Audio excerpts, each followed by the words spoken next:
All right, welcome to The Explainer. Today, we are tearing into the Auburn Mountain View High School Student Handbook. So whether you're brand new to the school or you're a returning vet who just needs a quick refresher, we're going to get you totally prepped for an awesome year. So right off the bat, let's look at this quote. This is pretty much the foundation for everything at AMHS.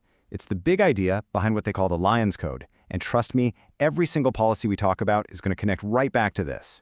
Yeah, this isn't some boring list of don'ts. Think of the Lions Code as more of a playbook for being a good citizen in your school community.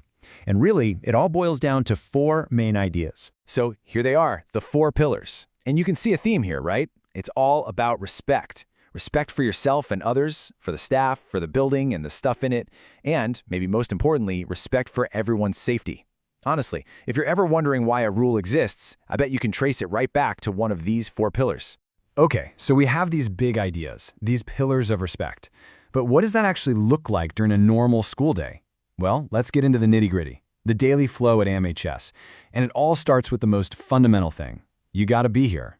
I know, it sounds super basic, but it's so important. I mean, it's not just a school rule. Washington state law actually says you have to attend school every day. Now look, the school gets that life happens. That's why they have a system to help out if you start to struggle. But the bottom line is pretty simple. You can't learn if you're not actually in the classroom, right? And you know, being here isn't just about showing up. It's about showing up on time. And they are not kidding around with this policy. The consequences for being tardy, they ramp up fast. Just 5 tardies and boom, you've got lunch detention. Hit 10 and you're on the no-pass list for the whole semester. So yeah, making it to class before that bell rings is a habit you're going to want to build. Okay, this next one is a big one for safety, so listen up. AMHS is what's called a closed campus. And what that means is, once you arrive for the day, you're on campus to stay, all the way until that final bell. Yep, that includes lunch. It also means places like the parking lots and the athletic fields are off limits during school hours unless you've got a specific pass or permission. It's all about keeping everyone safe. All right, let's talk about your student ID. Don't just toss this thing in the bottom of your backpack. Think of it as your all-access pass to campus life. You're going to need it for pretty much everything. Getting into dances, buying stuff, checking out of the attendance office, the list goes on. But here's a fantastic pro tip right from the handbook. A clear photo of your ID on your phone counts. How cool is that? So really, there's no excuse not to have it with you. All right, so we've gotten you to school, on time, with your ID. Now let's head into the classroom. This is the heart of the school, right? It's the learning zone. And to make sure it stays that way for everyone, there are a few key expectations to keep in mind. And now for the big one. The question I know is on a lot of your minds. What's the deal with phones and earbuds in class? Well, the handbook is super clear on this, so let's just lay it all out. Okay, so here it is, plain and simple. During class time, your phone, your earbuds, your headphones, they all need to be put away, out of sight. And the goal here, it's not about being mean. It's about creating a space where you and everyone else can actually focus without distractions. Oh, and a super important side note, the school isn't on the hook if your stuff gets lost or stolen. So please, keep your devices safe and secure. This one goes right back to that first pillar we talked about, respect for yourself. The school takes academic honesty, plagiarism and cheating very, very seriously. Using someone else's work is basically disrespecting your own ability to learn and grow.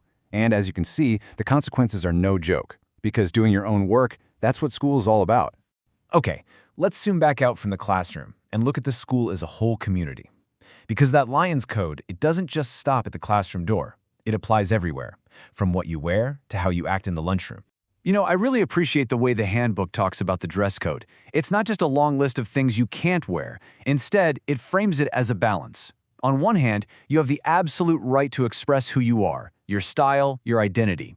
But on the other hand, we all have a shared responsibility to make sure the school is a safe place, free from things like hate speech or messages that promote illegal stuff. It's about finding that balance between you and us.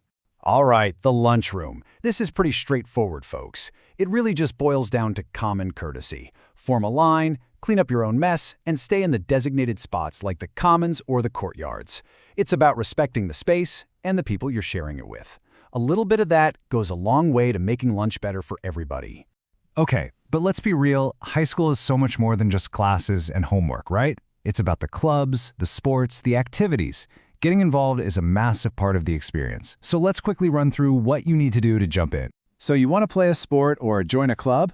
Awesome. Here's your cheat sheet to get eligible. Basically, you got to get your ASB card, fill out some forms, show up to school, and, this is a big one, keep your grades up. You need to be passing at least 2.5 credits. Nail these things, and you're good to go. You'll be ready to represent the Lions. All right, we're going to wrap this up by talking about the most serious stuff in the handbook. And we're ending here for a reason, because nothing, and I mean nothing, is more important than keeping every single person at AMHS safe. When it comes to these issues, there's no wiggle room. The school has very clear, zero-tolerance policies. First up, fighting. Any kind of physical violence or even threats, it's a non-starter. Zero tolerance. Next, weapons. This one's a no-brainer. Bringing any kind of weapon, or even something used like a weapon, to school isn't just a rule violation, it's illegal. It leads straight to expulsion. And finally, drugs and alcohol. The policy is simple. Not on campus, not at school events. Period. Using, having, or selling illegal substances is absolutely prohibited. And this table really lays it all out. There is no gray area with this stuff. These actions directly violate that core principle of respect for safety, and the consequences are immediate and they are severe. These rules aren't here to be punitive, they're here to protect the entire school community, to make sure it's a safe place where everyone can focus on learning. So, when you boil it all down, what is this handbook? It's not just a bunch of rules designed to get you in trouble. It's a guide. It's a tool to help you and everyone around you have a great, successful, and safe year. The info is all here to help you make good choices, because ultimately, your high school experience is what you make it. It's your choice. So the only real question is, how are you going to contribute?